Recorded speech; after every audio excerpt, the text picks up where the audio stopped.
Merhaba arkadaşlar. Bugün bir önceki videoda söylediğim gibi single'larla ilgili detaylı bir video yapacağız. Single'larla ilgili videomuza da çok beğeni gelirse sonraki video albüm ve klipler üzerine ayrı ayrı 2 video gelecek. Dediğim gibi siz aşağıdaki beğeni butonuna ne kadar çok basarsanız, ne kadar çok video izlenirse o kadar çok video gelir arkadaşlar. Şimdi geçelim single konumuza.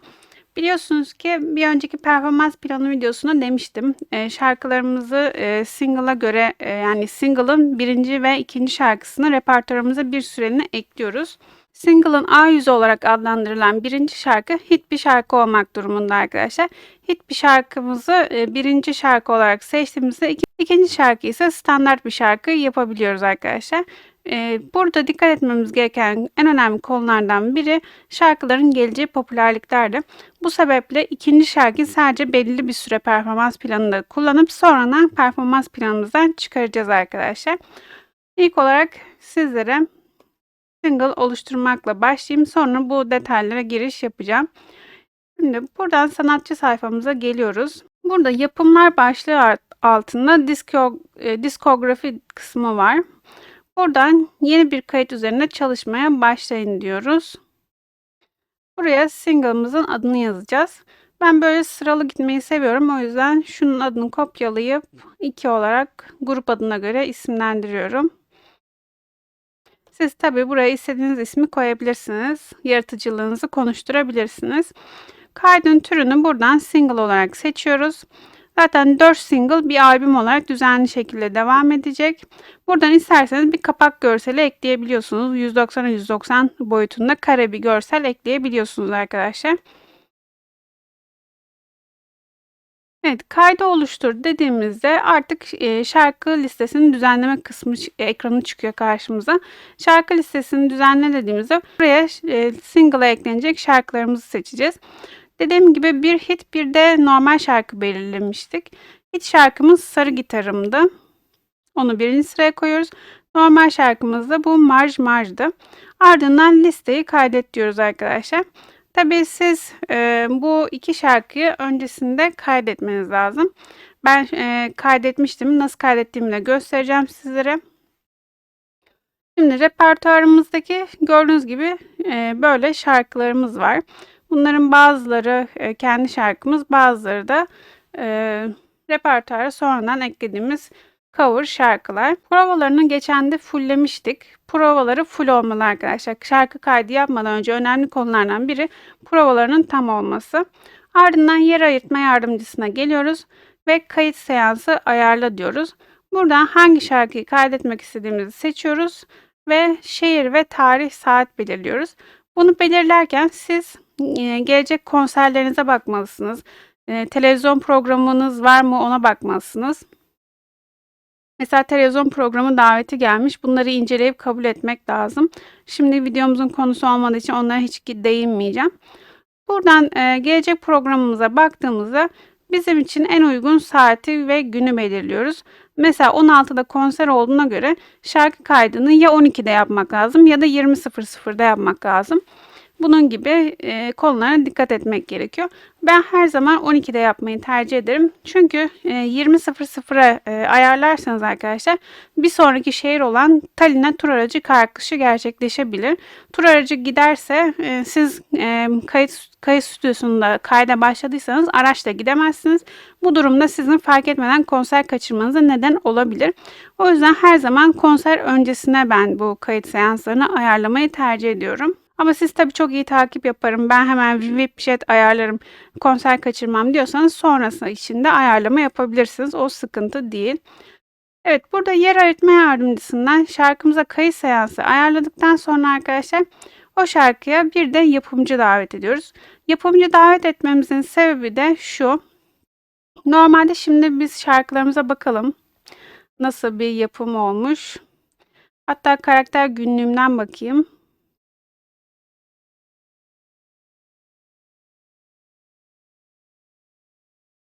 Mesela şu Marş Marş parçasının kaydı bitti diyor. Bu arada şarkı kayıtları mesela şu an 3 saat 10 dakika sürmüş.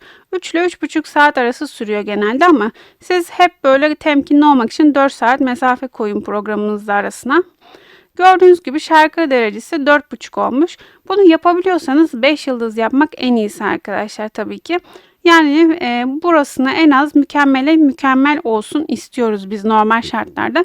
Zaten maksimum çığır açan çıkabiliyor. Çığır açan çok böyle her şeye çok dikkat edildiğinde nadir bir durum olduğu için bizim için mükemmele mükemmel bir sonuç almak da yeterli. Ama ben şu an ciddi bir grup değilim açıkçası. Hani çok önem verdiğim bir grup değil. O yüzden tekrar tekrar şarkı kaydı yapmakla vakit kaybetmedim. Burada ikisinin de mükemmel çıkması için neler yapılabilir derseniz arkadaşlar, o da şu. Gördüğünüz gibi burada yapımcı bizim otomatikman grup üyelerimizden biri olmuş. Normalde dışarıdan bir yapımcı davet ederseniz daha iyi sonuç alırsınız arkadaşlar. Yani bu yapım performansı o zaman mükemmel olabilir. Belki de daha üstü bile olabilir.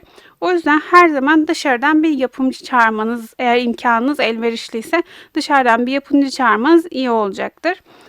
Onun dışında bu yapımcıyı mesela normal şartlarda bir mekanda kayıt yapıyorsunuz diyelim.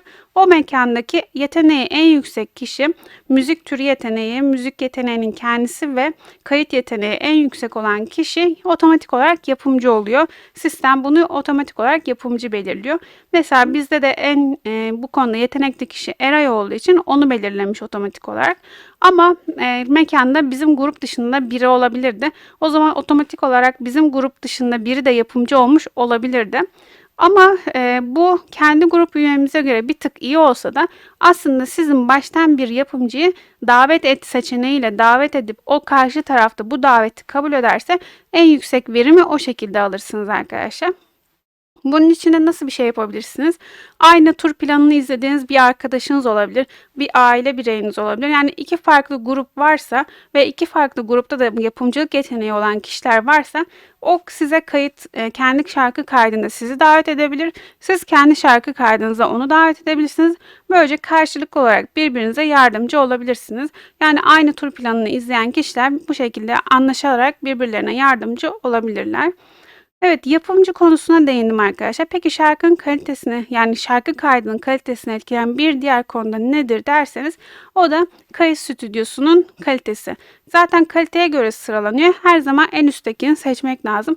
Ama tabii dediğim gibi çok uçuk bir fiyat farkı yoksa bazen gerçekten ciddi fiyat farkları oluyor. Kalitesi çok yakın mekanlarda da bu gerçekleşebiliyor.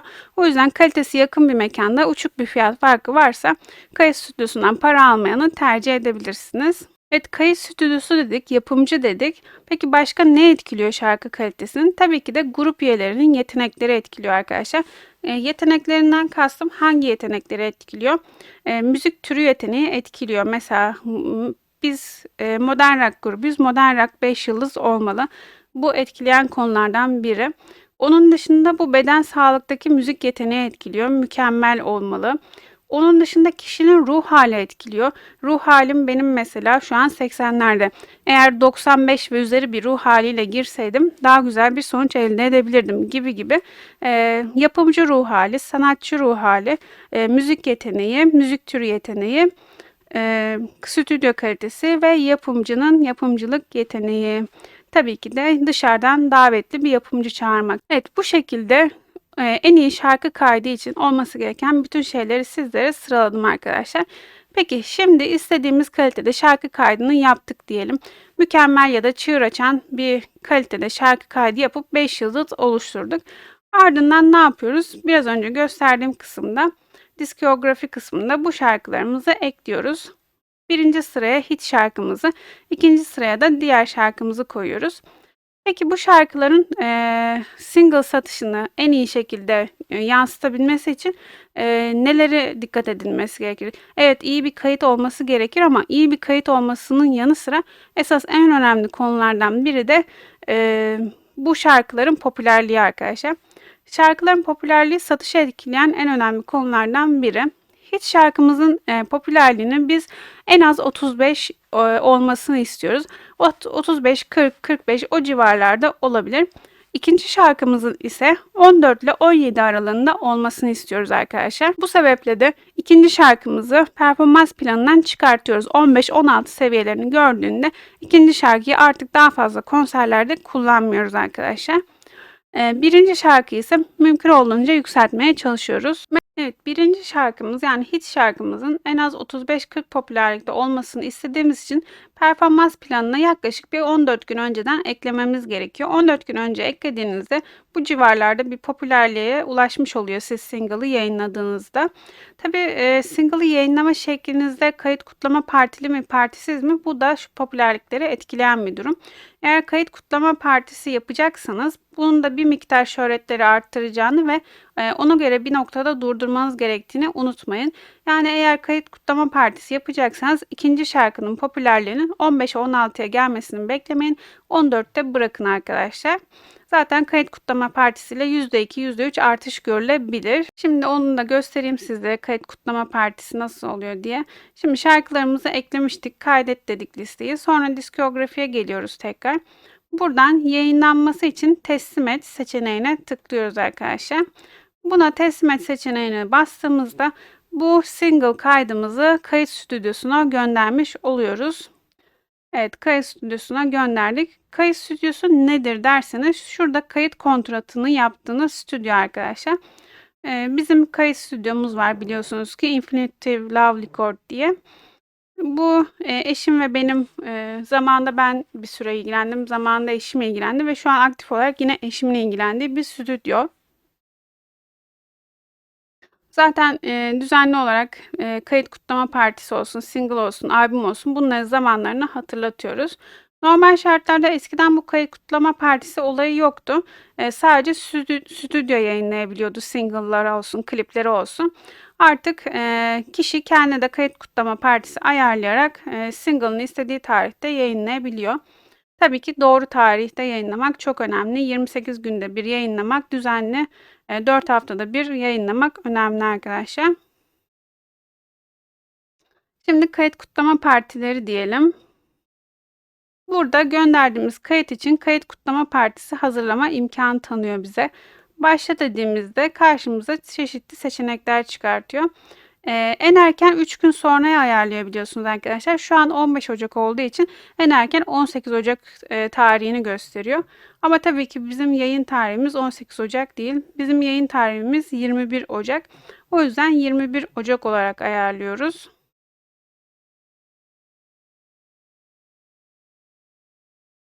Böyle saat olarak da 18'i seçiyorum.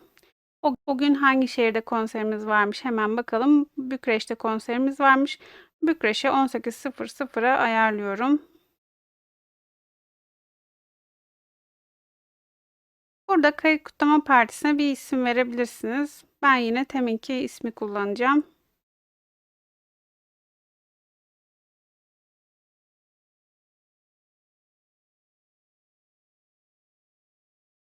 Burada isterseniz bir metin yazabiliyorsunuz. Altta pazarlama atraksiyonlarını seçiyorsunuz. Hem burada açıkçası çok bir para harcamanın manası yok. Siz az bir tutarla da bir parti düzenleseniz, işte 10 milyon tutarına bir parti düzenleseniz %1, %2 şöhret farkları oluyor. Hani bunun için değer mi derseniz boş boşuna buraya para harcamanıza gerek yok. Eğer müzik kariyerinden para kazanmak, gelir elde etmek istiyorsanız partilere çok bir para harcamanıza gerek yok arkadaşlar. Şöyle birkaç tane seçebilirsiniz bunlardan. İsterseniz hep anlayışınıza göre size hitap eden şeyleri seçersiniz. Hitap etmeyenleri seçmezsiniz. Ben böyle ortaya karışık şimdi birkaç bir şey seçtim. Kayıt kutlama partisini planla diyorum. Kısaca bir tanım da istiyor. Şöyle aynı ismi her tarafa kopyaladım ama şimdi onlarla vakit harcayacak zaman değil. Evet, gördüğünüz gibi kayıt kutlama partimiz planlanmış oldu. 58 bin tutarına tutmuş. Daha bir tık daha kesenin ağzını açabilirdik tabii ki ama dediğim gibi çok bir yüzdelik artışı çok etkilemediği için fark etmez. Tabii siz bir başarı almak istiyorsanız 35 milyon harcamalı bir başarı var. Hiçbir masraftan kaçınmadım diye. O başarıyı almak istiyorsanız bir kereliğine mahsus 35 M'lik bir parti ayarlayabilirsiniz tabii ki. Sırf başarı için dediğim gibi. Ayrıca bu kayıt kutlama partilerinin, işte, 5 kayıt kutlama partisi verdim, 10 kayıt kutlama partisi verdim gibi belli bir sayıyla, artışı var. O yüzden mümkün olduğunca her single'ınızı kayıt kutlama partisiyle çıkarmanız o başarı için de faydalı olmuş olur. Tabii, şarkı popülerliklerine de az da olsa bir etki ettiğinden, o açıdan da, hani, şarkınızın radyo listelerine girmesi için de faydası olur. Bu arada radyo listeleri demişken arkadaşlar hemen şurada sıralamalar kısmından göstereyim. Burada radyo listeleri, radyo sıralamaları var arkadaşlar. Bu sıralamalarla ilgili çeşitli başarılar var. İşte radyo listesinde ilk 40'a girdim, ilk 10'a girdim, top 1 gibi çeşitli başarılar elde ediyorsunuz bu sıralamaya girdiğinizde. Aynı zamanda da tabii ki sizin single satışınızı etkiliyor bu sıralamalara girmeniz. Single'ınızın daha çok satmasını sağlıyor arkadaşlar. Bu yüzden radyo sıralamalarına girmeniz de önemli konulardan biri. Peki radyo sıralamalarına girmeniz için ne yapmanız lazım? Tabii ki kaliteli şarkı kaydı, kaliteli bir single ve de klip arkadaşlar. Evet, single'ınız için de bir klip çekmelisiniz. Bu klibinizi de hit şarkı için çekiyorsunuz ve hit şarkının popülerliğinin daha hızlı artmasına katkı sağlamış oluyor. Klibiniz de video klip sıralamasına girerse daha da çok katkı sağlamış olur. Kaliteli bir klip için de neler yapılması gerektiğini yine ayrı bir videoda detaylı anlatacağım zaten. Evet, single ile ilgili söyleyeceklerim bu kadardı arkadaşlar. Artık buradan sonrası kayıt stüdyosuna kalmış. Kayıt stüdyosu sizin şehir popülerliklerinize bakarak zaten profesyonel kişilerle çalışıyorsanız bizim gibi sizin ne kadar single CD satacağınızı az çok tahmin eder. Fazla fazla stoğunu verir zaten. Siparişini verir. Tabii kayıt stüdyonuz ilgili biri değilse ve atlarsa sizin CD'nizi sipariş etmezse o zaman kayıt kutlama partisi gerçekleşmez arkadaşlar. Kayıt kutlama partisine kadar CD'ler yetişmezse kayıt kutlama partisi yetişmez ve single'ınız yayınlanmaz. Eğer salı akşamına kadar CD'ler yetişmezse zaten çarşamba sabahı satışlar başladığı için de single'ınız satış yapamamış olur. Evet arkadaşlar, single ile ilgili bilmeniz gerekenler bunlardı.